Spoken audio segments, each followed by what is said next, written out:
بسم اللہ الرحمن الرحیم ایاک نعبد و ایاک نستعین۔ میں آج اپنے ان سارے پاکستانیوں کا شکریہ ادا کرنا چاہتا ہوں کہ جو آج سڑکوں پہ نکلے، جنہوں نے مظاہرے کیے، پروٹیسٹ کیا، ایک الیکشن کمشنر کے ایک جانبدار فیصلے، ایک سازش کا حصہ بن کے، ایک مافیا کا حصہ بن کے اس نے جو فیصلہ کیا آج، اور جس کی وجہ سے میری قوم سڑکوں پہ نکلی، میں سب کا شکریہ ادا کرنا چاہتا ہوں۔ پہلے تو میں اپنی قوم کے سامنے یہ رکھنا چاہتا ہوں یہ کیا فیصلہ ہے، یعنی یہ توشہ خانہ کیا چیز ہے۔ توشہ خانہ وہ ہے کہ جب ملک کا پرائم منسٹر، اس کے وزیر، اس کے آرمی چیف، ان کو جب پریزنٹس ملتے ہیں، جب وہ اقتدار میں ہوتے ہیں، تو جب ان کو تحفے ملتے ہیں، تو یہ جو سارے تحفے ہیں یہ جاتے ہیں توشہ خانہ کے اندر۔ ایک پورا ریکارڈ ادھر قائم کیا جاتا ہے۔ اس توشہ خانہ سے ایک قانون کے تحت آپ فیصلہ کر سکتے ہیں کہ میں ایک آدھی قیمت، ہمارے دور میں آدھی قیمت ہم دے کے ہم وہ خرید سکتے ہیں وہاں سے۔ سارا ریکارڈ اس کا ہے پڑا ہوا ہے توشہ خانہ میں۔ تو یہ جو کیس اس نے کیا ہے، یہ جو کیس کے اوپر فیصلہ دیا ہے، میں آپ ساری قوم کے سامنے اب یہ کہنا چاہتا ہوں کہ جب بھی، اور انشاءاللہ ہم اب جا رہے ہیں عدالت میں آج سب کے سامنے کہنا چاہتا ہوں کہ یہ عدالت کے اندر کیس جائے گا اور اس میں ایک چیز غیر قانونی نہیں نکلے گی، کیونکہ سارا ریکارڈ اویلیبل ہے۔ اور جنہوں نے قانون توڑا ہے، توشہ خانہ کا قانون کس نے توڑا ہے؟ آصف زرداری نے اور نواز شریف نے۔ کیسے توڑا ہے؟ انہوں نے 4 مہنگی گاڑیاں اس توشہ خانہ سے نکالی ہے۔ قانون یہ کہتا ہے کہ آپ گاڑیاں نہیں نکال سکتے، مجھے بھی ملی تھی۔ تو ان کے کیس تو سنے نہیں، ان کے 10 سال سے کیس پڑے ہوئے جو انہوں نے یہ گاڑیاں غیر قانونی طور پہ نکالی تھی۔ اور وہ جو کہ سارے میرے وکیل نے آج قوم کے سامنے بتایا کہ سارا ریکارڈ اویلیبل ہے، اس کے اوپر اس نے یہ فیصلہ کیا۔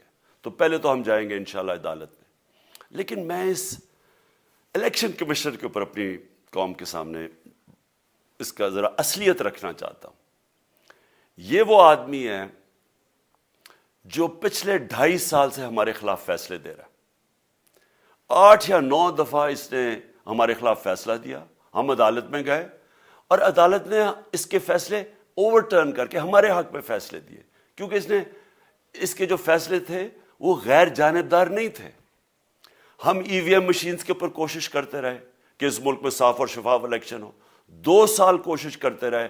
اس الیکشن کمیشن نے پیپلز پارٹی اور نون لیگ کے ساتھ مل کے وہ نہیں ہونے دیا۔ ہم نے عدالت میں گئے کہ جو سینٹ کے اندر پیسہ چلتا ہے، سینٹ کے الیکشنز کے اندر، کہ وہ ووٹ ویریفائبل ہونی چاہیے، یعنی لوگوں کو پتہ ہونا چاہیے کہ آپ کے ایم پی کدھر ووٹ ڈال رہے ہیں۔ ہم سپریم کورٹ میں گئے، سپریم کورٹ میں اجازت دے دی کہ ووٹ ویریفائبل ہونی چاہیے، اس نے روک دی۔ اس کے بعد یوسف رضا گیلانی کا بیٹا پیسے دیتے ہوئے پکڑا گیا ووٹ خریدتے ہوئے، اس نے کوئی ایکشن نہیں لیا۔ یہ اس نے جب ہمارا یہ ابھی جو آڈیو لیکس ہوئی ہے، اس کے اندر کیا چیز آئی ہے سامنے؟ آڈیو لیکس میں یہ سامنے آئی کہ نون لیگ کے ساتھ بیٹھ کے یہ فیصلے کر رہا تھا کہ کون سے حلقے ہمارے کمزور ہیں اور کدھر پی ڈی ایم کی ووٹ جو تھی ہمارے حلقوں سے دگنی تھی۔ اس نے ان کے ساتھ بیٹھ کے فیصلے کیے۔ یہ جو ابھی حال ہی میں الیکشن ہوئے ہیں، اسی الیکشن کمیشن نے، اس نے پہلے بھی جب پنجاب کے بائی الیکشن ہوئے تب بھی پوری الیکشن کمیشن کی مشینری نے ان کی مدد کی، اور اس کے گورنمنٹ بھی پنجاب میں انہی کی تھی، گورنمنٹ کی مشینری نے بھی پوری مدد کی۔ اس کے باوجود دونوں دفعہ یہ الیکشن ہار گئے، اور الیکشن اس لیے ہارے کہ پاکستان کی قوم ان کو ریجیکٹ کر بیٹھی ہے، اور اللہ کا شکر ادا کرتا ہوں ہمارے ساتھ کھڑی ہے۔ جب ہماری گورنمنٹ گئی تب سے یہ مافیا کوشش کر رہا ہے کہ تحریک انصاف کو ختم کرنے کی۔ پہلے تو انہوں نے گورنمنٹ گرائی بیرونی سازش، پھر انہوں نے کروڑ روپیہ خرچ کیا، 20 یا 25 کروڑ روپے کی ووٹیں خریدی، لوگوں کو لوٹا بنایا، ہماری گورنمنٹ گرائی۔ اس کے بعد جب ہم نے مظاہرہ کیا، پرامن مظاہرہ، آئین اور قانون میں رہتے ہوئے، ہمیں آئین اجازت دیتا ہے پرامن احتجاج کرنے کی، ہم نے پرامن احتجاج کرنا تھا۔ انہوں نے جس طرح ایک بیرونی جو آج بھی وہ سائفر اویلیبل ہے جس میں واضح ہے کہ ان کو باہر سے مل کے انہوں نے ایک گورنمنٹ گرائی تھی. سب کو پتہ ہے سندھ ہاؤس میں 20-25 کروڑ روپیہ چلا اور گورنمنٹ انہوں نے گرائی. اس کے اوپر مظاہرہ ہم نے کیا 25 مئی کو. انہوں نے جس طرح کا ظلم و تشدد کیا ہمارے اوپر پاکستان کی تاریخ میں ایسے کبھی نہیں ہوا.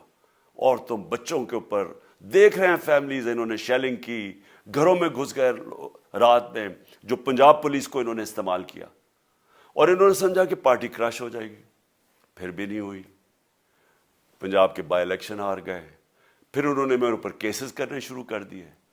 کبھی عدالت میں ایک کیس ہوتا, کوئی 24 FIR ہے میرے اوپر. دہشت گردی کا میرے پہ کیس کر دیا. کیا کیس تھا؟ ساری دنیا میں رپورٹ ہوا وہ کیس. کیس کیا ہے کہ عمران خان کہہ رہا ہے کہ ریمانڈ پہ بھیجنے کے لیے ایک جس کے اوپر تشدد ہوا ہے, کسٹوڈیل ٹارچر ہوئی ہے شہباز گل کو, کہ ہم قانونی کارروائی کریں گے, اس کے اوپر دہشت گردی کا کیس کر دیا. تو پوری کوشش کرتے رہے نہ کسی طرح اس کو, کیونکہ میچ میں تو آپ کھیل نہیں سکتے تھے, تو عمران خان کو میچ سے نکال دو باہر. یہ شروع سے ان کی کوشش تھی. پتہ ان کو چل گیا کہ عوام آ گئی ہے کھڑی ہو ہمارے ساتھ. بڑے میں جلسے ہوئے ہیں, کبھی اتنے بڑے جلسے ہوئے ہی نہیں پاکستان میں. اور پھر یہ جو ابھی جو الیکشن ہوا ہے اس کے اندر پوری پلاننگ کرتے, ایک کینڈیڈیٹ کھڑا کر کے پھر بھی ہار گئے. تو یہ مجھے پہلے ہی پتا تھا کہ انہوں نے اس کا رزلٹ کیا آنا ہے. میری ساری پارٹی کو پتا ہے, میں نے ان کو واٹس ایپ کیا, اپنے سارے لوگوں کو بتایا. مجھے کل رات میں نے سب کو بتا دیا کہ اس نے ڈسکوالیفائی کرنا ہے, کیونکہ یہ اس سازش کا حصہ ہے, یہ مافیا کا حصہ ہے. اور مافیا کیا کوشش کر رہی ہے, یہ ذرا ساری قوم سن لو. جو پاکستان کی سب سے بڑی پارٹی ہے, جو فیڈرل پارٹی ہے, باقی پارٹیز تو اب صوبائی پارٹیز رہ گئی ہیں, چھوٹی سکڑ کے ہو گئی ہیں فیملی پارٹیز. جو سارے ملک کے اندر ایک فیڈرل پارٹی ہے, اس کو ختم کرنے کی کوشش کر رہے ہیں. اور یہ میں پھر سے اس ملک کی تکلیف دے جو ہمارا تاریخ کا حصہ تھا, جب ایسٹ پاکستان ہمارے سے علیحدہ ہوا, کیا ہوا تھا؟ جو پارٹی کو سب سے بڑا مینڈیٹ ملا, اسی پارٹی کو ختم کرنے کی کوشش کی. ملک کا جو ہوا وہ تاریخ کا حصہ ہے. یہ پھر کوشش کر رہے ہیں کہ ایک پارٹی جو ساری فیڈریشن کو اکٹھا رکھ سکتی ہے, اسی پارٹی کو ختم کرنے کی کوشش کر رہے ہیں کہ جناب عمران خان کو کسی طرح ڈسکوالیفائی کریں اور پھر الیکشن ہو. اور پھر مجھے اور نواز شریف کو ایک ہی طرح دکھایا جا رہا ہے کہ اچھا جی عمران خان بھی ڈسکوالیفائی ہو گیا تو نواز شریف بھی ہو گیا. نواز شریف اس ملک کا بڑا مجرم ہے. 30 سال سے چوری کر رہا ہے اس ملک کا پیسہ باہر. بڑے بڑے محلات ہیں اس کے اور اس کے بچوں کے باہر. ایک رسید نہیں دکھا سکتا کہ پیسہ کدھر سے آیا. میں نے کرکٹ کھیلتا تھا تو میں نے ایک فلیٹ خریدا. میں تو پبلک آفس ہولڈر بھی نہیں تھا. 34-35 سال پہلے میں نے فلیٹ خریدا جب کرکٹ کھیلتا تھا. اس کے باوجود میں نے 8 مہینے عدالت کے اندر ایک ایک رسید بتائی کہ مجھے کدھر سے انکم آئی, کدھر سے آمدنی آئی, اور باہر سے حلال کے پیسے کی جو میں نے جو خرچہ جو خریدا فلیٹ, اس کو جب بیچا بینک کے تھرو پاکستان میں پیسہ لے کے آیا, اپنے ملک میں پیسہ لے کے آیا. اس کی بھی منی ٹریل تھی. عدالت نے مجھے صادق اور امین کہا, اور مجھے مقابلہ اس آدمی سے کر رہے ہیں جو اربوں روپے کی پراپرٹیز لے کے بیٹھا ہوا ہے. کبھی کوئی جھوٹ بولتا ہے کہ جی مجھے قطری کھاد کے جی قطری نے پیسے دے دیے, کبھی وہ کہتا ہے یہ ہیں وہ ذرائع, وہ فیل ہو جاتا ہے. وہ بیٹی کہتی ہے میرے لندن تو چھوڑو پاکستان میں کوئی پراپرٹی نہیں ہے, اور پھر پراپرٹی نکلا. یعنی جو بتا ہی نہیں سکتے کہ اس ملک سے باہر اربوں روپے کی پراپرٹیز ہے, اور اس کو اور میرے ساتھ کر رہے ہیں کہ جی آپ دونوں ڈسکوالیفائی ہو گئے. اور جو سب سے شرمناک چیز کیا ہے کہ جس آدمی کی ساری پراپرٹی سب پاکستان سب ڈکلیئرڈ اپنے نام پہ, اس کو ڈسکوالیفائی کر رہے ہیں, اور یعنی میچ سے باہر رکھنے کی کوشش کر رہے ہیں. اور کن کو اس ملک میں بچایا جا رہا ہے؟ اس ملک کے بڑے بڑے مجرم جن کے اوپر اربوں روپے کے کیسز ہیں, وہ آ کے پہلے تو ان کو سازش کے تحت ملک پہ بٹھایا جاتا ہے, پھر وہ قانون اسمبلی میں بیٹھ کے نیب کا قانون چینج کرتے ہیں اور 1100 ارب روپے اپنا معاف کروا لیتے ہیں. قوم جب نیچے پسی ہوئی ہے آج مہنگائی میں، بے روزگاری میں، 6 مہینے میں انہوں نے ملک کدھر سے کدھر پہنچا دیا ہے. آج دنیا کہہ رہی ہے کہ پاکستان قرضے نہیں اپنے واپس کر سکتا، ہمارے بانڈز کریش کر گئے ہیں، ہماری انڈسٹری نیچے جا رہی ہے، ہمارا فورن جو پاکستان میں ڈالرز آنے تھے ایکسپورٹس بھی نیچے جا رہی ہیں، ریمیٹنس بھی نیچے جا رہی ہے، ملک کی دولت کم ہو رہی ہے، گروتھ ریٹ نیچے چلی گئی ہے، کسان علیحدہ سڑکوں پہ نکلے ہوئے ہیں، ٹیکسٹائل انڈسٹری وہ 20% بند ہو گئی ہے. 6 مہینے میں وہ پاکستان کو یہاں لے کے آئے ہیں اور اپنے صرف پیسے بچا رہے ہیں، صرف آ کے اپنی چوری بچا رہے ہیں. اور جو آدمی 26 سال سے سٹرگل کر رہے ہیں اس ملک میں، قانون کی بالادستی ہو، انصاف ہو، احتساب ہو، اس کے اوپر کیسز کر رہے ہیں اس طرح کے، صرف اور صرف میرا منہ بند کرنے کے لیے. میں آج اپنی ساری قوم کے سامنے یہ آپ سب کے سامنے یہ وعدہ کرتا ہوں کہ میری جتنی بھی زندگی ہے وہ ان چوروں کا مقابلہ کرنے کے لیے. میں اس کو سیاست نہیں سمجھتا، میں اس کو جہاد سمجھتا ہوں. یہ جو مافیا بیٹھا ہوا ہے جس کا یہ حصہ ہے یہ الیکشن کمشنر، میں جب تک زندہ ہوں میں ان کا مقابلہ کروں گا. میں اپنے سارے آج جو پروٹیسٹرز بیٹھے ہیں، میں آپ سب کو آج پہلے تو شکریہ ادا کرتا ہوں. اب میں کہتا ہوں کہ اب آپ پروٹیسٹ ختم کر دیں. آج آپ پروٹیسٹ اب ختم کر دیں، کیونکہ لوگ اس وقت مشکل میں ہیں اور میں نہیں چاہتا کہ میری قوم مشکل میں ہو. لیکن آپ سب تیاری کریں. میں نے کہا تھا مہینے کے اینڈ میں لانگ مارچ کروں گا، اور میں پوری طرح انشاءاللہ اس ملک کی تاریخ کی یہ سب سے بڑا پروٹیسٹ ہوگا.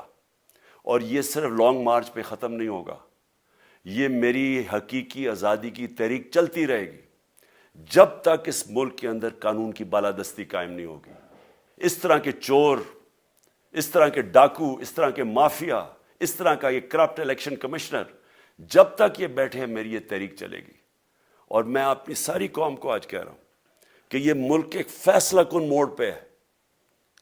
اگر ہم جو اللہ کا حکم ہے کہ ظلم اور ناانصافی کے سامنے کھڑے ہو، جہاد کرو، اللہ کا حکم ہے امر بالمعروف، اچھائی کے ساتھ کھڑے ہو اور اس طرح کے چوروں کے خلاف کھڑے ہو، جب تک ہم قوم اس فیصلہ کن وقت پہ اب جدوجہد کرنے کے لیے تیاری نہیں کریں گے، ہم ان چوروں سے اپنی جان نہیں چھڑا سکیں گے. جہاد اللہ نے ہمارے پہ فرض اس لیے کیا ہے کہ جب ہم ظلم کا مقابلہ کرتے ہیں اپنی بہتری کرتے ہیں، ظلم کم ہو جاتا ہے. جب ہم اس طرح کی ناانصافی اور ظلم کے سامنے سر جھکاتے ہیں ہماری معاشرہ تباہ ہو جاتا ہے. جب معاشرہ اچھے اور برے کی تمیز ختم کرتا ہے، یہ چور جا کے ملک کا فیصلہ کرتے ہیں، وہ معاشرہ کو تباہ کر دیتے ہیں. ہم آج اس فیصلہ کن وقت پہ کھڑے ہیں.